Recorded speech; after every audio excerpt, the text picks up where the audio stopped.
Hey guys, how's it going? Ghosty Rich here today, and today we are going to be doing the brakes on this 2011 Suzuki Kizashi. Pretty easy to do. First things first, we're going to grab the tuner lock. We're going to do the fronts first. So open up your car, pull up on your parking brake. That way your parking brake's engaged. When we do the rears, you will release your parking brake and the transmission will hold the front wheels. So the tire shop had them on pretty darn good. They must have gave it a good at least 3 brops of the brop gun, because I had to pull out the breaker bar to loosen them. Rather than making you watch me do all 4 of them, I'm going to do the rears, because the rears are the only ones that can be sometimes a bit tricky if there's anything to wind back for a parking brake. The front will literally be like the rears, but the fronts have a bit bigger pad, but there's no tricks with them. You just simply do the exact same thing we're going to do here. So if you've never jacked up your Kizashi before, what you can do is go off that pinch weld right there. So there's a pinch weld here and a supported piece right here. You jack it up like that. There's a divot here. Just put a jack stack and lower it down onto there. Don't worry if it looks like the pinch weld's a little bit folded. When you lift this back off, it will actually spring right back. It's just we need this to be sitting on there. And then I like to keep both there and only do one corner at a time, because once you get good at this, it takes you about 15 minutes per side. So for the driver's side rear, and it'll work on the driver's side front, go up with your wrench. And yes, you might be able to get a small ratchet on this one, but it'll be really troublesome for down here. You want to loosen these 2 as they are your caliper bolts. Once you pull them out, we should be able to slide the caliper back and off. Again, make sure, since we're doing the rear first right now, the parking brake is off. Otherwise, it'll be harder to pull the rear off of the rotor. Taking this off, just put a breaker bar in there and just pop it off just like so. When you're taking this part off, just squeeze these 2 pieces together and then use the pry bar and pop out this elastic piece through the top. Just be very careful. It is sharp and it is rusty, and I don't know if you have your tetanus shot. All right, while holding it, all you do is you turn this just like so, and as you can see, it's winding in. Now, I will say this, be very careful.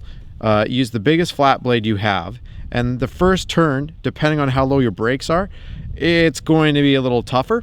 So just make sure you're holding the rubber too, and you want to kind of keep it away from the rubber. You don't want to accidentally score the boot, but once you do that and it's wound in, you can see it's now flush, and that's what you need right here. So you can seriously just do this, just switch between the 2 just like that. That's how they slip out. These are your wear pieces.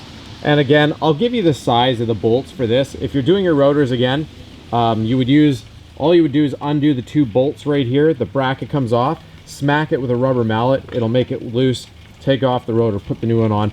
Usually you can get away with putting these to about 50 foot-pounds for the brake holder. Wondering about the bolts I'm talking about? They're on the stems right here. So there's one right here and one down right there. They look like they're probably 13s. They could be 14s, but again, yeah. And I can't remember if I said what these were. These were 12s.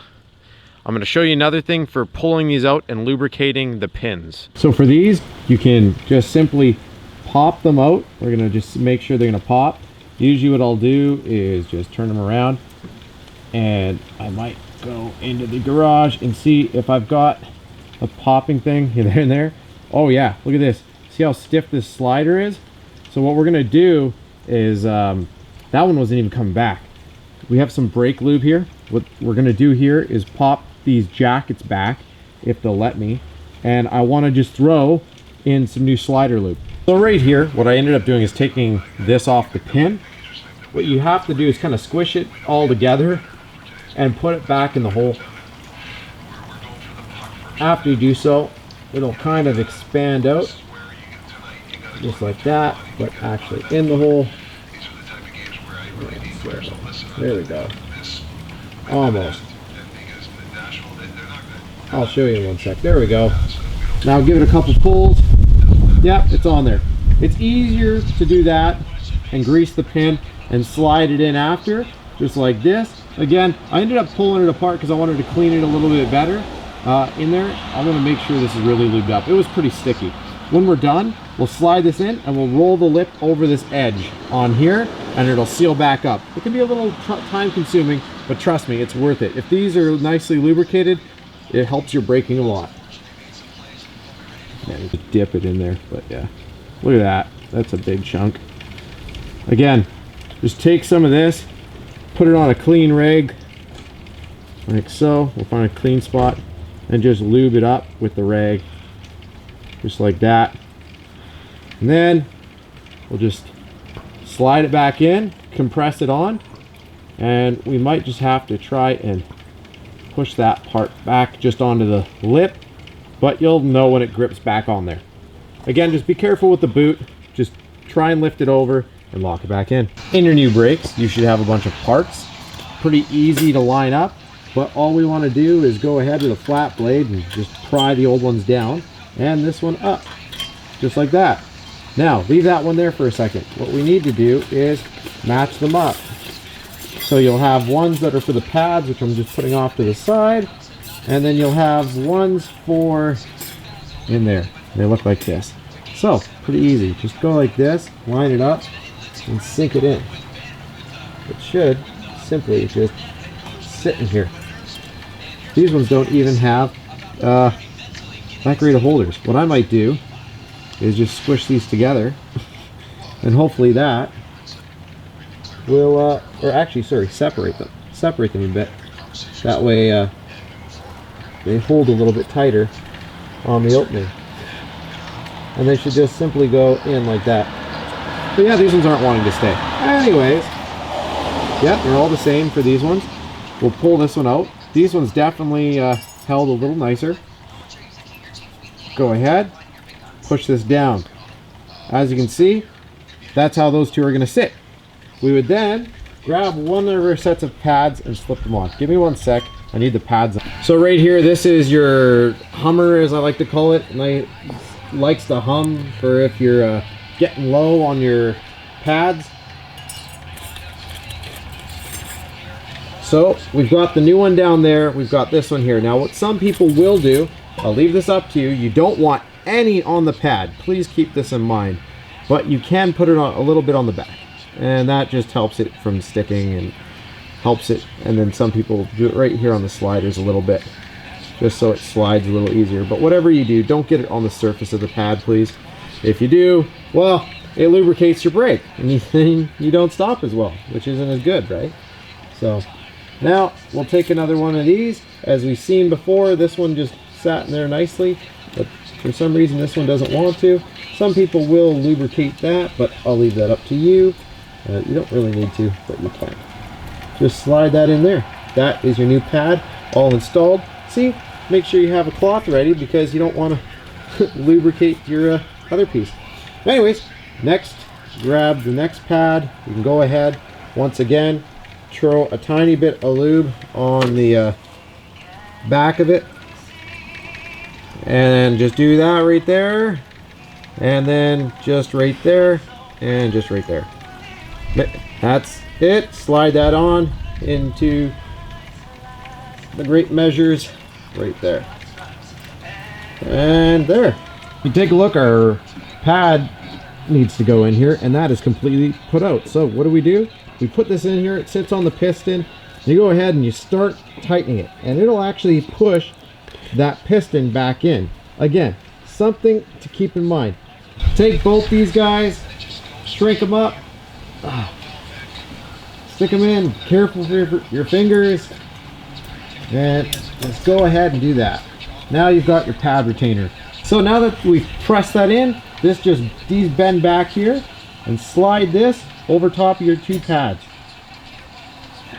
You just need to make sure, yeah, just like that, perfect. Double check the pads are still in the sliders. Again, you could lube up those sliders. I usually just lube up the pads. Choose your poison. From there, if you want to, leave this here for 1 sec. You can throw a tiny bit. You can see it on here that there's blue on here. That's blue Loctite. Throw just a tiny bit of blue Loctite on here. Do not use red. Right there.